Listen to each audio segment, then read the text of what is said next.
It's another edition of Checking In with Hein and Johnny, where the hosts bring in mystery topics that neither host knows anything about until the mics go hot and on the air. We are the show that keeps the host from talking about the weather and World War II 24 hours a day.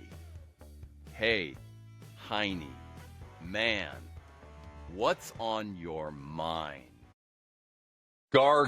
Gargantuanly fantastic, he says. What up, Henry? Do you remember the War of the Gargantuans?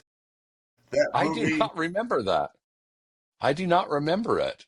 Is it one of your favorites? It's right behind Clambake. There's Elvis Presley in Clambake, and then War of the Gargantuans. I love it. Did it involve a crab and Godzilla? What was this one? I think two big. Yeah, they're like two big teddy bear things. They're gargantuan. Two big teddy bears. That does sound like a movie that I would have enjoyed. They fought their way through the center of Tokyo, I think. Although it's been a while since it's been on TV. I'll surprise you.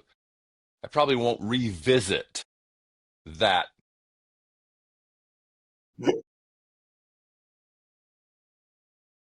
Speaking of favorite movies, what I know the vampire movies are your favorite, but is there a particular movie that you just love? The one that you absolutely say is your top dog of movie experiences? Okay.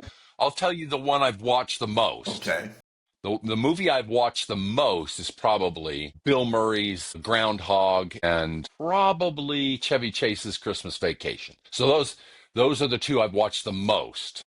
But the one I laughed at the most is Monty Python's Holy Grail. Well, there are, I will always put one, Little Shop of Horrors. Well, that's a great one. Yeah, that's a great one. Yeah, and it's only like they don't have any. It's not on a DVD. Yeah. That, and then the other one that we watched just the other night because they have on Turner Classic Movies. That is Spinal Tap. Oh my gosh, I love Spinal Tap. Absolutely hilarious.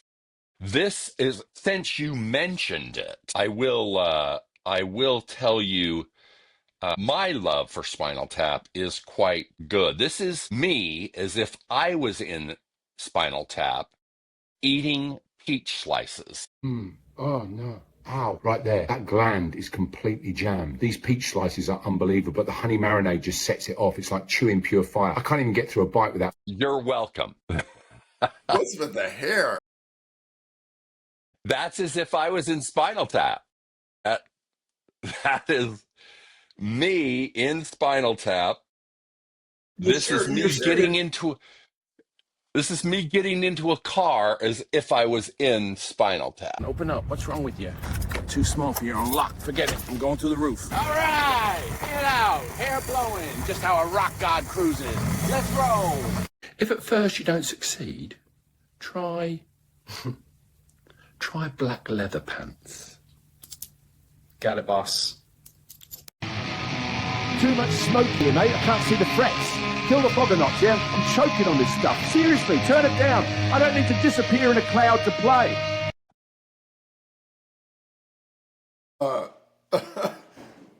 Looks to me more like Gandalf or Dumbledore. You are being unusually honest, which I appreciate, but my emotions you're supposed are to very say close to the surface. Yes, it's funny you should mention that movie because I have been enjoying the Spinal Tap lifestyle. If I had a dream job, it would be being on Spinal Tap 2, which they've already filmed. You know what? I've decided that I really like who's that girl? David's girlfriend that joins the band as a manager. You remember her?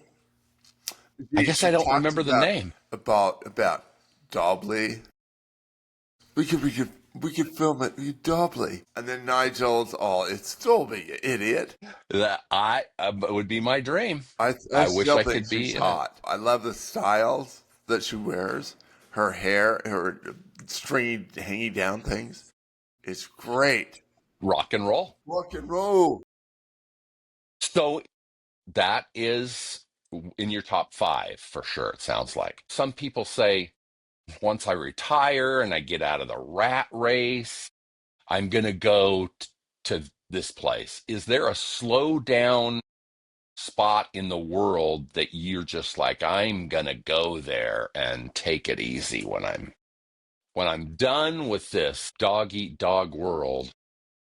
Yes, there is, Johnny. I think it's a little island. I know. A little island, the Caribbean. And not many people know about it, even though, the Caribbean is getting overrun with tourist ships. I would go to Kokomo. Ooh. And not only, why particularly Kokomo? Because there are a lot of destinations. It's a difference between, I don't know, it's toss-up. There's Kokomo and Vahivala. You know the places? One would sail away Vahivala. It's between them and then a little place called Kokomo. I don't know if that's Indiana or an island. That was an island. So I think you are mocking me a little bit for my celebrity question, because you have named really just 2 songs that were popular in the 80s. And you have not. Both of them feature places that are made up. But one thing for sure, I would like to go to both those places either, even though they're not really places. It invokes a thought of delight, doesn't it? It does. I love strange and weird medical stories. I have one if you have not had one this week. Do tell. Do tell.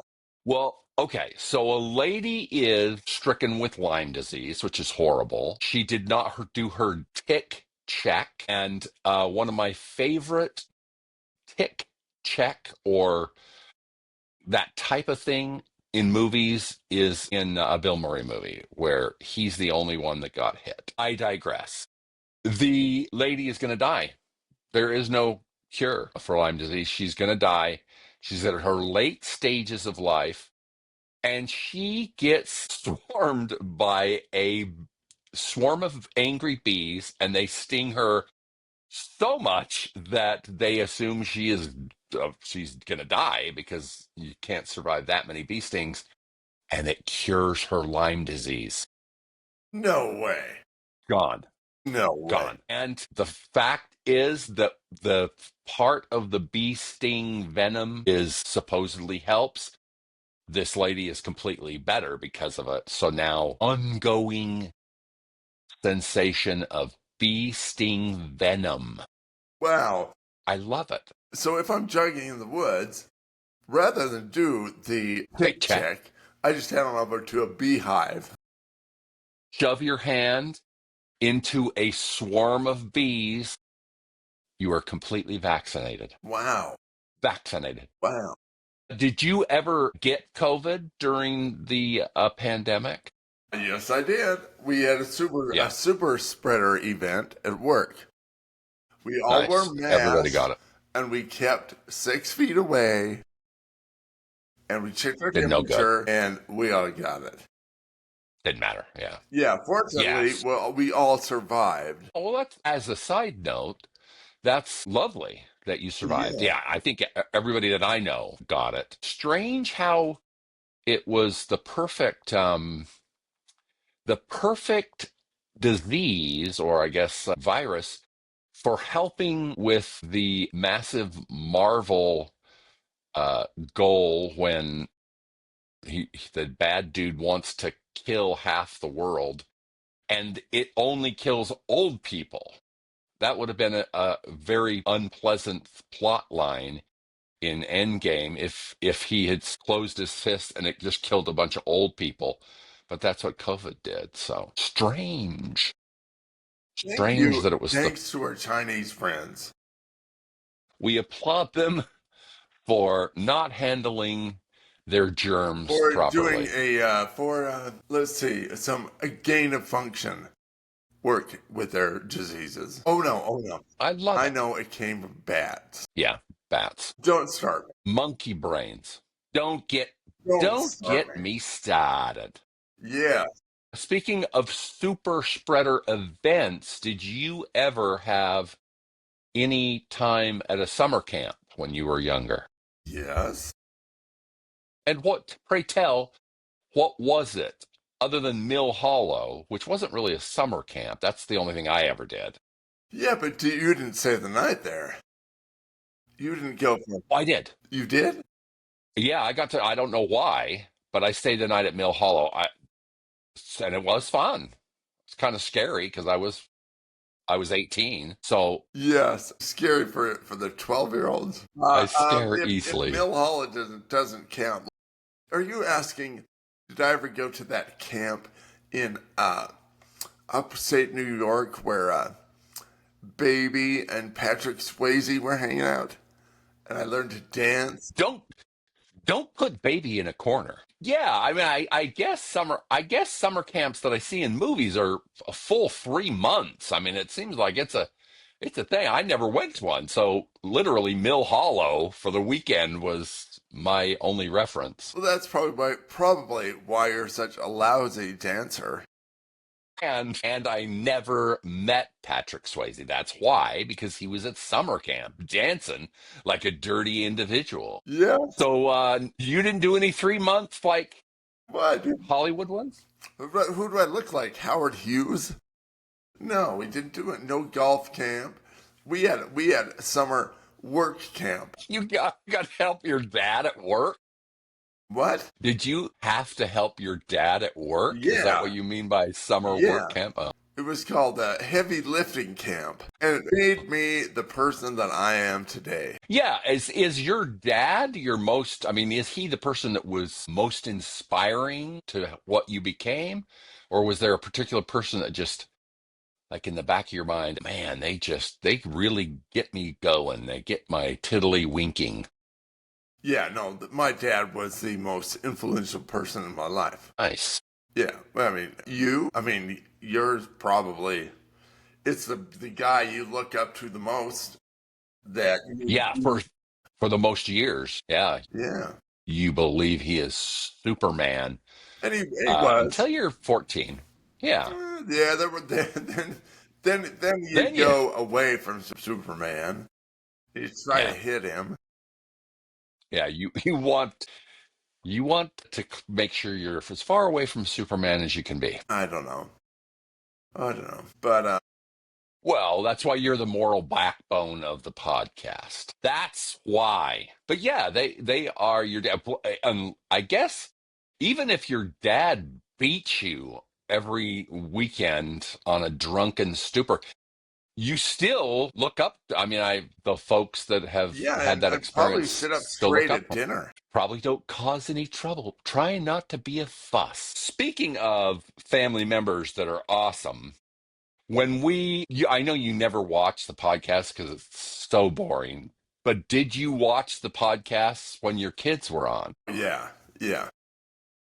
Well, this is so scrumptious, I have to ask your reaction. This was of Connor that the AI came up with. Is that what he looked like when he was little? No. Yeah, I was going to say, no, but the baby they invented is adorable. Like the Gerber baby. With his hair. They took his hair now and made him a baby. Oh, it makes me laugh. Makes me laugh. Need to have him flipping it.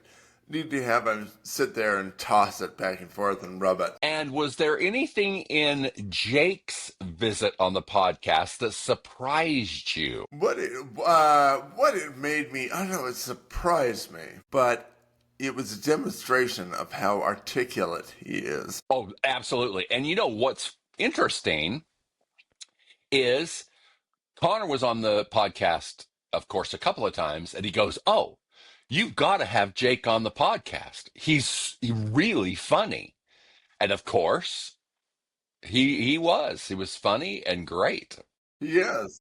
And he definitely loved the part where you would be the one shooting the pygmy elephants or rhinos or whatever we're talking about. That was a good start. I enjoyed that quite a bit.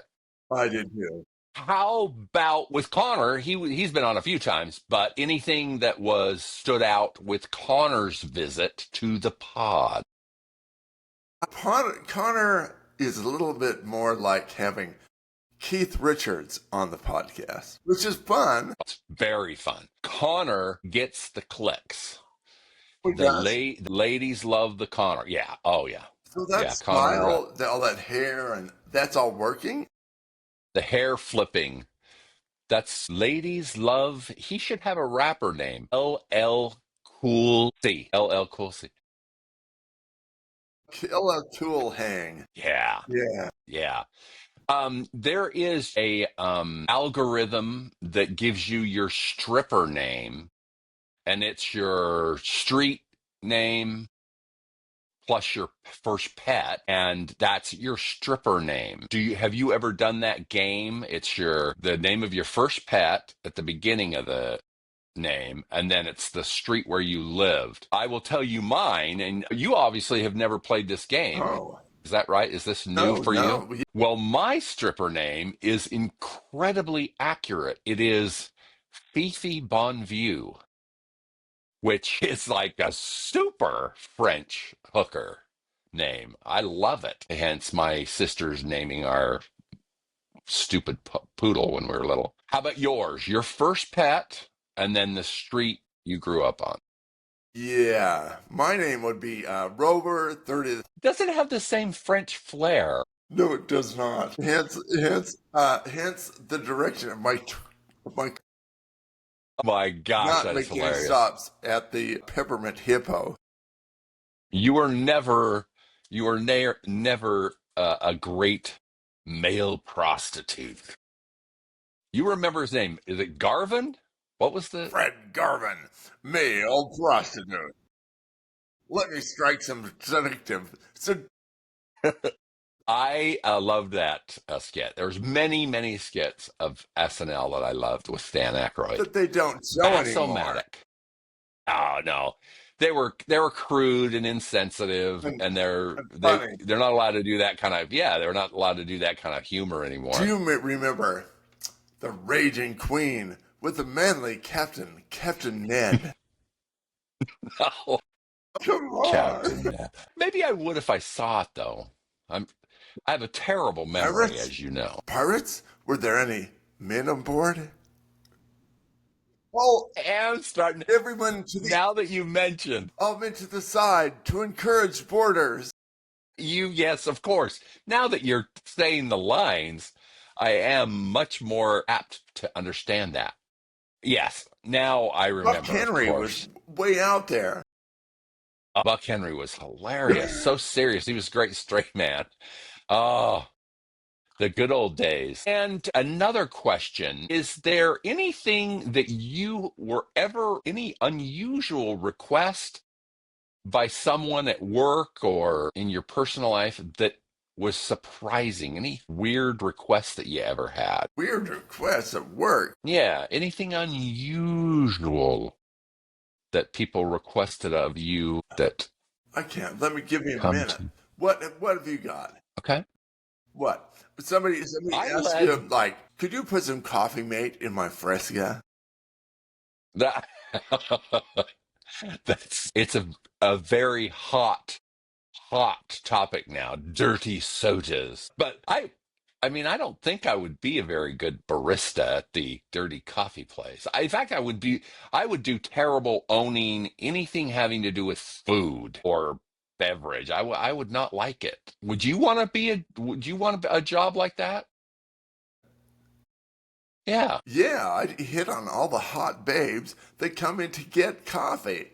And then I wouldn't make coffee. I'd just be like, hey, a little extra cream on that? Or you've got coffee mate? Yeah, anything else for you? Huh? Sugar? Henry would be doing this. Should I strike a seductive pose back here in the That coffee is bar? right. And then my boss would be, get back to work. Get out of my shot.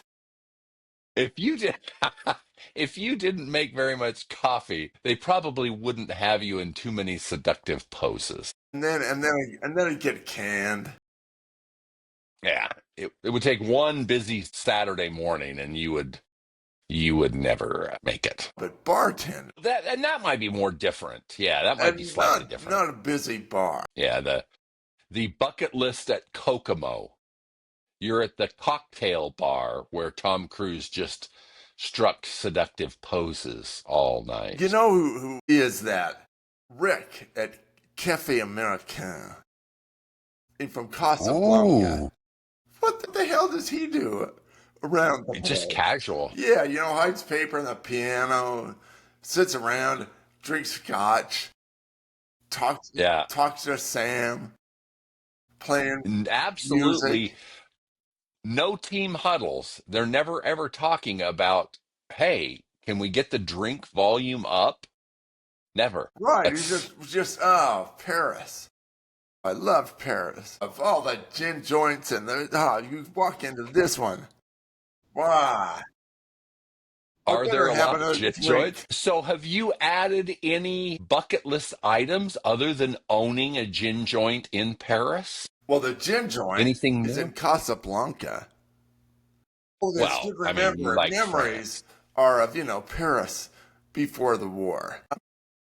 You can still own a gin joint in Paris if you like. Is that a bucket list item? Not now. Are you crazy? Yeah. Would be like people protesting outside that I served alcohol. Yeah. No, that wouldn't be my bucket You have to list. go run all the Muslims off. That don't get me started. I need a strong military and control of the streets and control the clientele. There'll be some culling on the sidewalk. There'll be some culling. A few Eastern Europeans could be let in. That would be, Yeah, that'd worst be of the fun. riffraff. It's like in Canada. If you can improve everything about our establishments, we'll let in Eastern European women. Right. That's Henry's bucket list. Because all the women around here are eating a little too much cheese. I cannot blame them. I love cheese. Hence my problems with looking the way I do. We're saying goodbye to Halloween. Anything that happens in the fall that's particularly fun? Any vacations? After my extended vacation at the hospital, no way. I'm just hoping that somebody buys me a Hamilton Beach electric knife so I can carve the turkey. I own one of those, and it is helpful. Yeah, one-handed. The turkey gets, yeah, it's like a lightsaber. Like a lightsaber. Well, Henry, we say goodbye to another Halloween season, and we say goodbye for the week. Have a great week. You too, Johnny. Bye-bye. Thanks for listening to Checking In with Hein and Johnny. You can follow all things Hein and Johnny by subscribing to Checking In with Hein and Johnny anywhere you listen to podcasts. Checking In with Hein and Johnny is sponsored by Conveyors and Equipment. They supply, design, and service all types of conveyors, belting, and material handling equipment since 1972. With 3 locations to serve you, Salt Lake City, Albuquerque, and El Paso. Find them on the web at conveyequip.com.